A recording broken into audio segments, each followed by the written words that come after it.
Taste the Daily. AIADMK பொதுச் செயலாளர் Edappadi K Palaniswami மாவட்ட செயலாளர்களுடன் சென்னை புரட்சித் தலைவர் எம்ஜிஆர் மாளிகையில் இருந்து காணொலி மூலம் ஆலோசனை. தமிழகத்தில் நடைபெற்று வரும் சிறப்பு தீவிர வாக்காளர் பட்டியல் திருத்தப் பணிகள் தொடர்பாக கழகத்தின் 82 மாவட்ட செயலாளர்களுடன் அதிமுக பொதுச் செயலாளர் ஆலோசனை.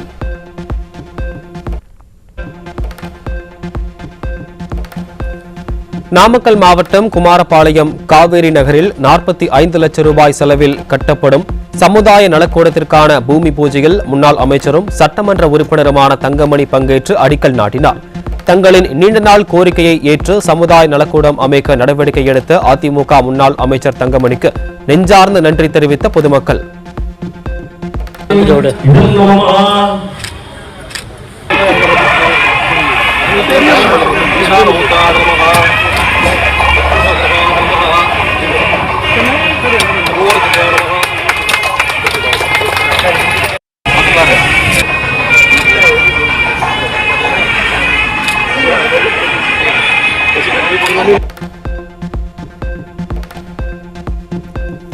சேலம் மாவட்டம் ஆத்தூர் சட்டமன்ற தொகுதிக்கு உட்பட்ட கீரிப்பட்டி பகுதியைச் சேர்ந்த திமுகவினர் 100 பேர் அக்கட்சியில் இருந்து விலகி அதிமுக பொதுச் செயலாளர் எடப்பாடி கே பழனிசாமியின் தலைமையை ஏற்று அதிமுகவில் இணைந்தனர். சேலம் புறநகர் மாவட்ட அதிமுக செயலாளர் இளங்கோவன் முன்னிலையில் கழகத்தில் இணைந்தவர்களுக்கு கட்சி துண்டு அணிவித்து உற்சாக வரவேற்பு.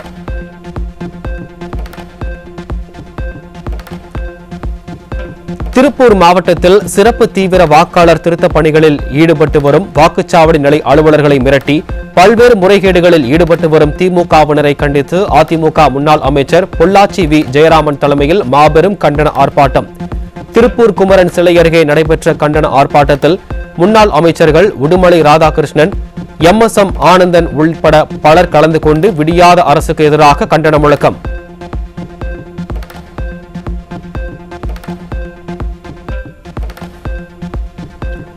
தாம்பரம் அடுத்த அகரம் தென் ஊராட்சியில் இறந்தவர்கள் இடம் மாறியவர்கள் பெயருடன் எஸ்ஐஆர் படிவத்தை சமர்ப்பித்ததை தட்டி கேட்ட அதிமுக நிர்வாகிகளை ஆபாசமாக பேசி அராஜகத்தில் ஈடுபட்ட தீய சக்தி திமுக ஊராட்சி மன்ற தலைவர். ஆளுங்கட்சி என்ற திமிரில் 11 மாதத்தில் உன்னை காலி செய்து விடுவேன் என அதிமுக நிர்வாகிக்கு பகிரங்க கொலை மிரட்டல் விடுத்து அத்துமீறலில் ஈடுபட்ட திமுக நிர்வாகி மீது நடவடிக்கை எடுக்க வலியுறுத்தல்.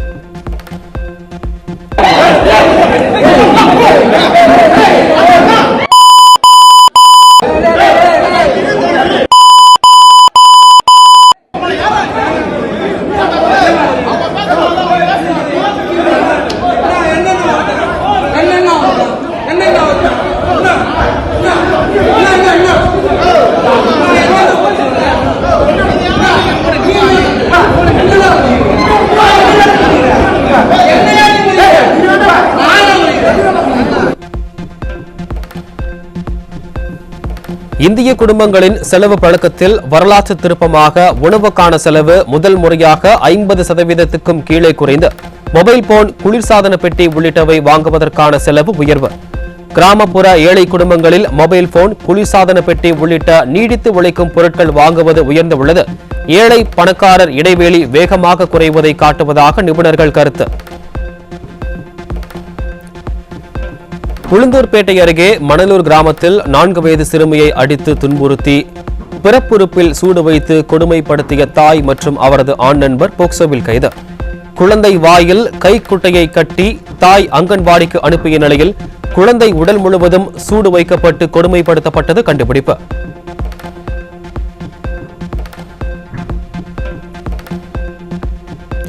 சென்னை திருமங்கலத்தில் 7ஆம் வகுப்பு மாணவனுக்கு போதைப் பொருள் தந்து பாலியல் தொல்லை. போதைப் பொருள் தந்து மாணவனுக்கு பாலியல் தொல்லை தந்ததாக பாரி அரசன், சஞ்சய் ஆகியோர் பிடிபட்ட நிலையில் ஸ்டாலின் ஆட்சியில் சிறுவர்களுக்கு கூட பாதுகாப்பு இல்லாத அவலம்.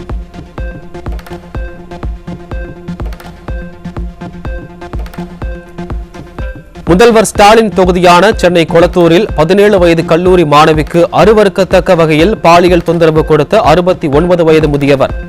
விடியாத திமுக ஆட்சியில் சட்டம் ஒழுங்கை கட்டிக்காக்க காவல்துறை தவறுவதால் பெண்களுக்கு எதிரான குற்ற சம்பவங்கள் அதிகரிக்கும் அவலம்.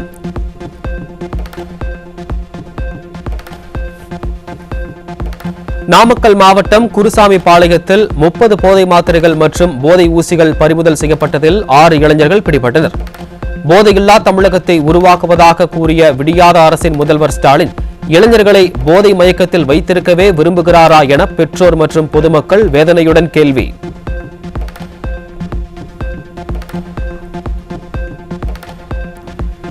கடலூரில் இளைஞர்களின் வாழ்வை சீரழிக்கும் வகையில் கஞ்சா விற்பனையில் ஈடுபட்ட 4 பேர் பிடிபட்டதுடன் அவர்களிடமிருந்து 21 கிலோ கஞ்சா மற்றும் 130 போதை மாத்திரைகள் பறிமுதல். விடியாத ஸ்டாலின் மாடல் ஆட்சியில் வெளி மாநிலங்களில் இருந்து தமிழகத்திற்கு கஞ்சா உள்ளிட்ட போதைப் பொருட்கள் கடத்தி வரப்படுவது அதிகரித்துள்ளதாக பொதுமக்கள் விமர்சனம். ராமநாதபுரம் மாவட்டம் கமுதி அருகே கஞ்சா விற்ற இளைஞர் 5 கிலோ கஞ்சாவுடன் சிக்கினார்.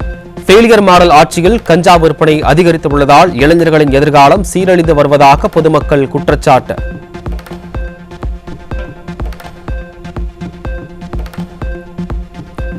சென்னையின் பல்வேறு ஏடிஎம்களில் இருந்து பணம் எடுத்துவிட்டு ராஜா அண்ணாமலைபுரத்தில் கடைசியாக பணம் எடுத்துக்கொண்டு வெளியே வந்த நபரிடம் இருந்து 9 லட்சம் ரூபாயை பறித்துக் கொண்டு தப்பி ஓடிய ஒருவர் பணத்துடன் சிக்கிய நிலையில் மற்றொரு நபர் மாயம். 9 லட்சம் ரூபாயும் உண்மையிலேயே ஏடிஎம்களில் இருந்து எடுக்கப்பட்ட பணமா அல்லது ஹவாலா பணமா என்ற கோணத்தில் சந்தேகம் வலுத்துள்ளதாக தகவல்.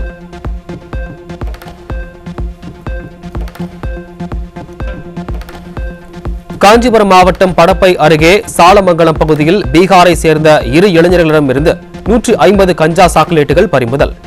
விளம்பரத்திற்கு மட்டும் பெயர் போன ஸ்டாலின் ஆட்சியில் கஞ்சா சாக்லேட், மெத்தப்பட்டமேன் என்ற வெவ்வேறு வடிவங்களில் போதைப் பொருட்கள் கிடைக்கும் நிலையில் காவல்துறை என்னதான் செய்கிறது என மக்கள் கேள்வி.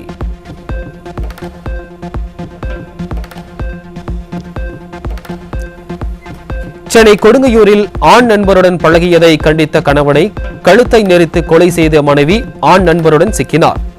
கடந்த 4.5 ஆண்டுகளில் தமிழ்நாட்டில் கொலை கொள்ளை நடைபெறாத நாளே இல்லை என்னும் அளவிற்கு சீர்கெட்ட சட்டம் ஒழுங்கு.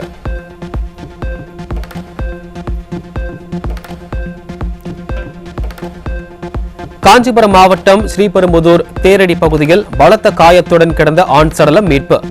திறனற்ற திமுக ஆட்சியில் மர்ம மரணங்கள் அதிகரித்து வருவது சட்டம் ஒழுங்கை கேள்விக்குறியாகியுள்ளதாக பொதுமக்கள் குற்றச்சாட்டு.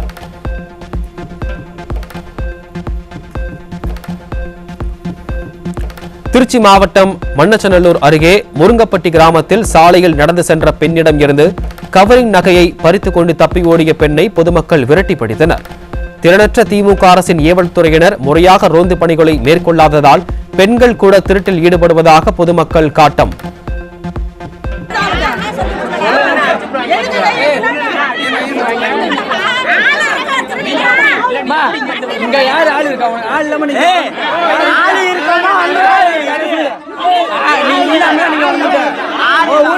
நீங்க எப்படி வரலாம்? ஆள் இல்ல, கவுண்டப்ல பாத்துருக்காங்க.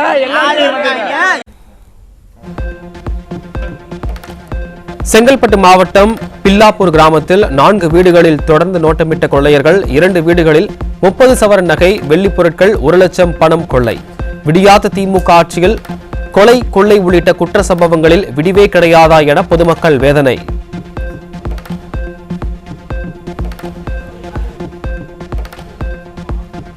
சென்னை யானைக்கவுனியில் நகை பட்டறை உரிமையாளரை கட்டி போட்டு 80 லட்சம் ரூபாய் மதிப்பிலான தங்க நகைகள் கொள்ளை. தலைநகர் சென்னையில் 100 சவரன் தங்க நகைகளுடன் கொள்ளையர்கள் தப்பி ஓடிய நிலையில் விடியா அரசின் ஏவல் துறையினர் என்ன செய்து கொண்டிருந்தனர் என பொதுமக்கள் கேள்வி.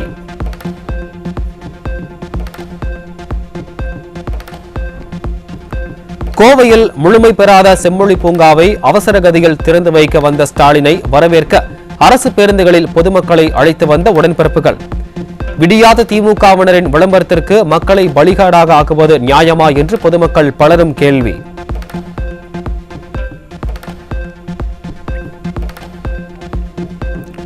கிருஷ்ணகிரி மாவட்டம் ராயக்கோட்டை அருகே செல்போன் உதிரி பாகங்கள் தயாரிக்கும் பிரபல தனியார் நிறுவனத்தின் பேருந்து மோதிய விபத்தில் இருசக்கர வாகனத்தில் சென்ற 2 இளைஞர்கள் பரிதாபமாக உயிரிழப்பு. அதிவேகமே விபத்திற்கு காரணம் என பேருந்தின் கண்ணாடிகளை அடித்து நொறுக்கிய பொதுமக்கள். திறனற்ற திமுக அரசு வேகத்தடைகள் உள்ளிட்டவற்றை முறையாக அமைக்காமல் அப்பாவிகளை காவு வாங்குவதாக குற்றச்சாட்டு.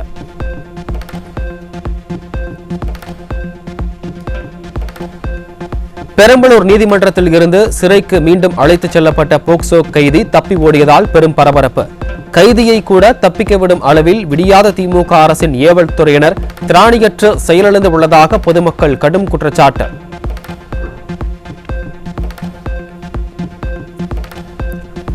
சட்டவிரோதமாக இந்தியாவில் குடியேறிய இலங்கை பெண்ணிற்கு சென்னையில் வாக்காளர் அடையாள அட்டை உள்ளதாக இந்திய தேர்தல் ஆணையத்திற்கும் தமிழக தலைமை தேர்தல் அதிகாரிக்கும் அமலாக்கத்துறை கடிதம்.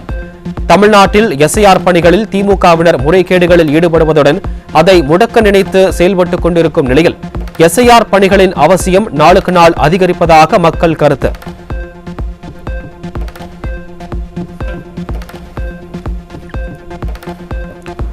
திறனற்ற ஸ்டாலின் ஆட்சியில் திருவள்ளூரில் வெறும் கைகளால் கழிவுநீர் கால்வாயை தொழிலாளர்கள் சுத்தம் செய்யும் அவலம்.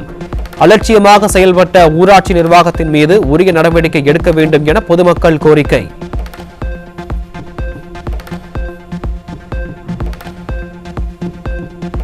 விடியாத திமுக ஆட்சியில் சமூக விரோதிகளின் மது அருந்தும் பாராக மாறி வரும் வேலூர் மாவட்டத்தில் உள்ள பேரணாம்பட்டு அரசு மருத்துவமனை. அடிப்படை வசதிகள் இன்றி இயங்கி வரும் அரசு மருத்துவமனை வளாகத்தை சுற்றிலும் நாய்கள் மற்றும் கால்நடைகள் சுற்றித் திரிவதால் நோயாளிகள் மற்றும் பொதுமக்கள் கடும் அவதி.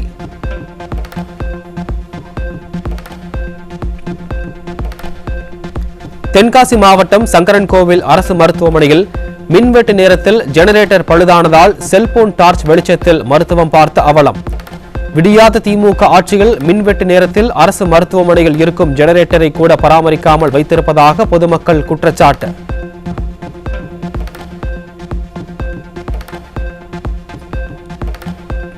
புதுக்கோட்டை மாவட்டம் பிசானத்தூர் கிராமத்தில் தனியார் உயிரி மருத்துவ ஆலை அமைக்கப்படுவதை கண்டித்து கந்தவர் கோட்டையில் கடைகளை அடைத்து வியாபாரிகள் போராட்டம். ஆட்டோ ஓட்டுநர்களும் வேலை நிறுத்த போராட்டத்தில் ஈடுபட்டுள்ள நிலையில் விடியா ஸ்டாலின் அரசு மருத்துவ ஆலையை அமைக்கக்கூடாது என்று பொதுமக்கள் வலியுறுத்தல்.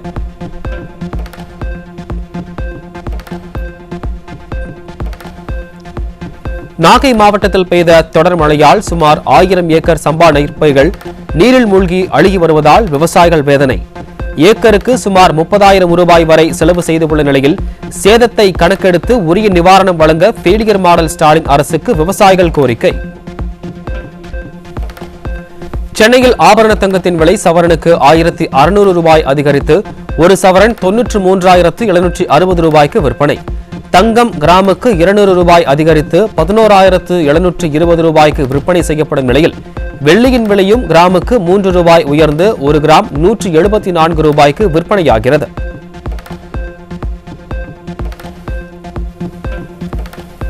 தூத்துக்குடி மாவட்டம் திருச்செந்தூர் அருகே உள்ள காயல்பட்டினத்தில் மழைநீர் குடியிருப்புகளை சூழ்ந்ததால் பொதுமக்கள் கடும் அவதி. விடியாத திமுக ஆட்சியில் நகராட்சி நிர்வாகம் மாவட்ட நிர்வாகம் அலட்சியமாக இருப்பதாக அப்பகுதி பொதுமக்கள் குற்றச்சாட்டு.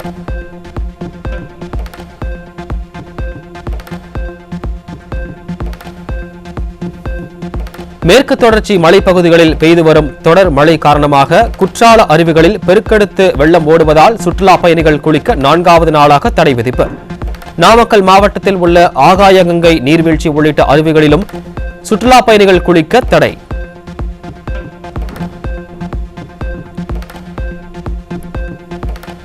கன்னியாகுமரி மாவட்டம் கோதை ஆற்றில் ஏற்பட்ட வெள்ளப்பெருக்கு காரணமாக திருப்பரப்பு அருவியில் 3வது நாளாக குளிக்க தடை. உற்சாக குளியலிட திருப்பரப்பு அருவிக்கு வந்து ஏமாற்றத்துடன் திரும்பி சென்ற சுற்றுலா பயணிகள்.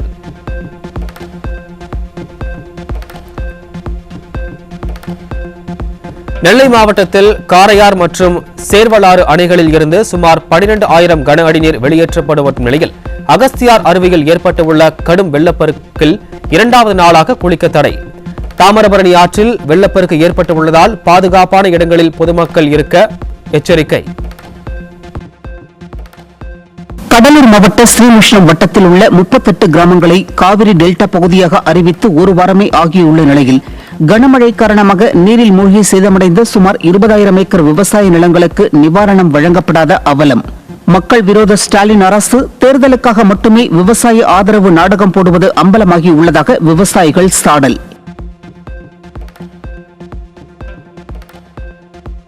%3 அகவிலைப்படி உயர்வுக்கான 4 மாத நிலுவைத் தொகை சேர்க்கப்பட்டு கணக்கிடும்போது குளறுபடி ஏற்படுவதால் நவம்பர் மாத சம்பள பில் தயாரிப்பதில் சிக்கல் ஏற்பட்டுள்ளதாக அரசு ஊழியர்கள் குற்றச்சாட்டு.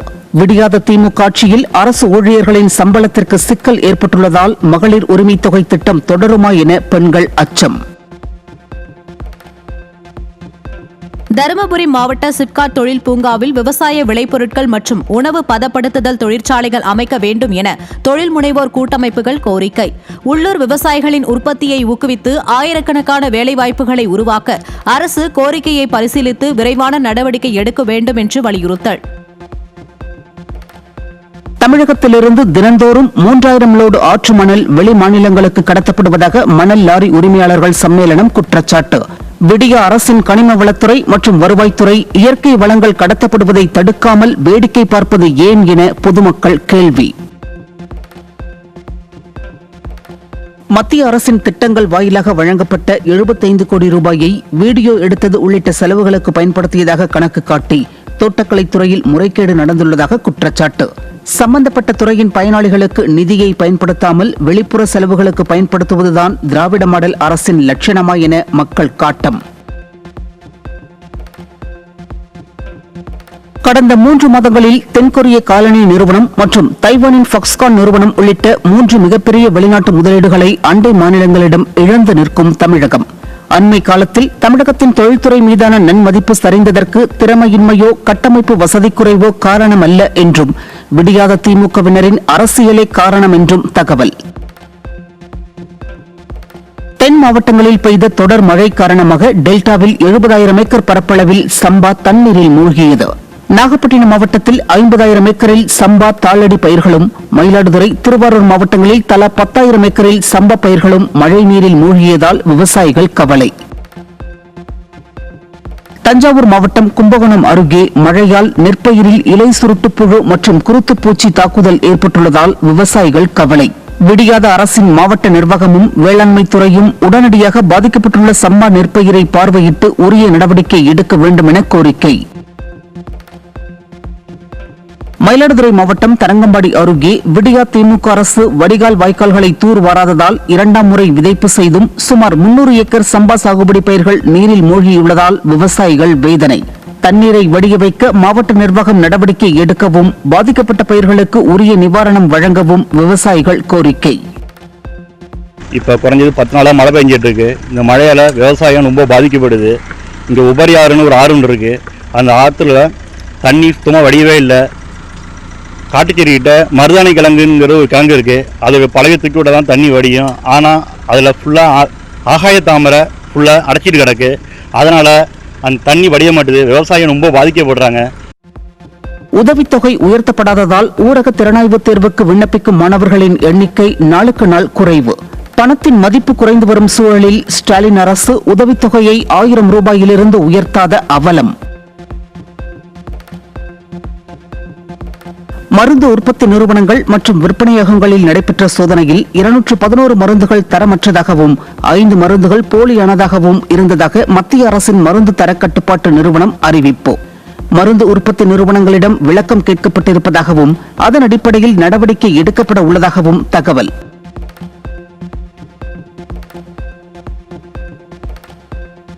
அரசின் உரிமம் பெற்ற இடங்களை தவிர மற்ற இடங்களில் கால்நடைகளை பலியிட தடை கோரிய வழக்கில் கடைசி வாய்ப்பளித்து டிசம்பர் 10ஆம் தேதிக்குள் தமிழக அரசு அறிக்கை தாக்கல் செய்ய உயர்நீதிமன்ற மதுரை கிளை உத்தரவு. மத நிகழ்வுகளில் திறந்த வெளியில் கால்நடைகளை சட்டவிரோதமாக பலியிடுவதற்கு விலங்குகள் வதை தடுப்பு விதிகளின்படி நடவடிக்கை எடுக்க கோரிய வழக்கில் உத்தரவு. திருக்கார்த்திகை தீபத் திருவிழாவின் 2ஆம் நாளில் தங்க சூரிய பிரபை வாகனத்தில் விநாயகர் சந்திரசேகரர் எழுந்தருளிய நிலையில் பஞ்சமூர்த்திகள் வெள்ளி விமானங்களில் மாட வீதி உலா. ஆயிரக்கணக்கான பக்தர்கள் கலந்து கொண்டு சுவாமி தரிசனம்.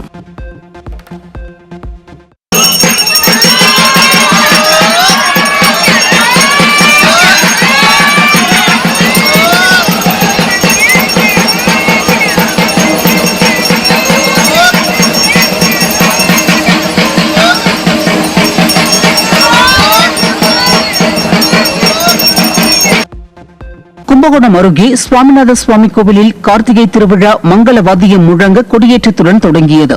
கொடியேற்றத்தின் போது சுப்பிரமணிய சுவாமி வள்ளி தெய்வானையுடன் சிறப்பு அலங்காரத்தில் கொடிமரம் அருகே எழுந்தருளிய நிலையில் பக்தர்கள் சுவாமி தரிசனம்.